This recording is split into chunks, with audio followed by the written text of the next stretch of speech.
Сәлем достар, мен бүгін сіздермен өте керемет рецептімен бөлісейін деп тұрмын. Асыққанда жасаймын осы тамақты. Балаларға да ұнайды, өзіме де ұнайды, әрі тез дайын болады. Ең бірінші сары майға сарымсағымызды және пиязымызды қуырып аламыз. Сарымсақ пен пияз қуырылғаннан кейін үстіне сәбізімізді салып қуырамыз.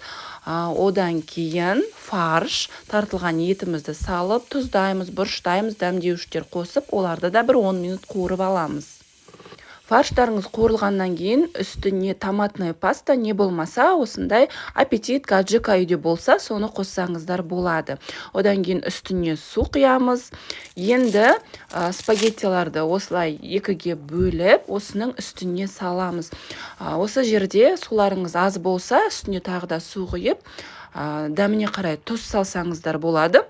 7-8 минут бұқтырасыздар, спагеттиларыңыз піскенше дейін, одан кейін жақсылап араластырып, үстіне тез балқитын ірімшікті салып, 2-3 минут бұқтырып аласыздар. Міне біздің тамағымыз дайын, жасап көріңіз, өте енді дәмі керемет болады. Әсіресе ыстықта жегенде өте дәмді, сырларыңыз езіліп, созылып, тамаққа ерекше дәм беріп тұрады. Рецепт ұнаса сақтап алып, соңында лайк басып, комментарий қалдыруды да ұмытпаңыз.